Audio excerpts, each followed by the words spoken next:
let's start. Kasi mayroon akong nabasa galing sa iyo na talagang sabi mo, hindi na natin kailangan ng mga bagong buwis. I remember the last time we had you, pinag-uusapan natin to yung clarification tungkol dun sa savings account, if I'm not mistaken.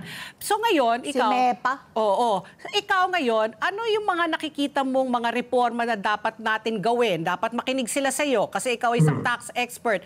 Para hindi na rin po tayo talaga yung kumbaga madagdagan pa, no? Kasi as it is, ang laki-laki na ng inaawas sa ating sweldo kung ikaw ay nasa formal sector, no? So what reforms are you proposing? Talagang base din sa pag-aaral at rekomendasyon din ng World Bank at ng iba pang eksperto sa buong mundo, talagang dapat i-automate talaga yung ating tax administration. I-broaden yung base, i-capture natin. Kasi kung tutusin, nasa 112 million na ang Pilipino.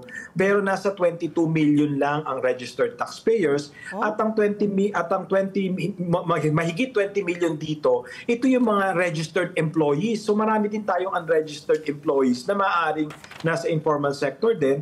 Tapos yung mahigit na ay nasa 2 million, ito yung mga self-employed at professionals. At ang malungkot dito, talaga makikita natin na puspusan naman yung audit ni BIR, taon-taon, araw-araw may ino-audit. Pero ang contribution ng audit, less than 3%. So sa tingin ko, maraming butas, maraming leakages na kaysa sa magdagdag na naman ng buwis at papasanin lang ng ating mga kababayan.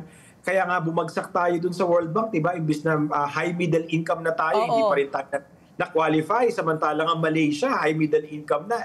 Yung kaklase ko nga sa DUC, niloloko ko. Congratulations, you're high middle income. Tayo hindi pa rin. So sa ako, ang panukala ko, una, talagang pondohan ng digitalization ng BIR or i-consider na natin i-abolish at magbuo ng bago tulad dun sa Singapore. Yung Inland Revenue Authority ng Singapore, talagang independent siya, run by a professional, managed like a corporation, at hindi siya napupolitika. Na talagang hahabulin nila kahit tao sa Kongreso, kahit Prime Minister, kung hindi nagbayad ng buwis. You're saying na tatanggalin ng BIR? So hindi abolish, papalitan to a private entity that will go after taxpayers? Is that what you're recommending? Yes. Kasi ang batas kasi natin dalawa isang civil at isang criminal yung liability ng tax evasion.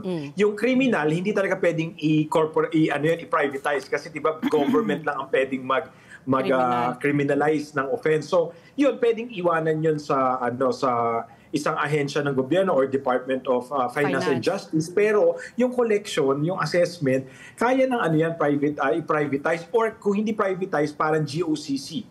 Na ultimately, independent pa rin siya at they will be run and measured not just by their dito yung collection, pero yung efficiency. Kasi nga para nangyayari, masyadong kahit sinong ilagay mong commissioner, masyado siyang politicize dahil minimeasure siya sa collection, but at the same time, hindi naman niya mahabol pagka kaalyado ng gobyerno o nung nasa administrasyon.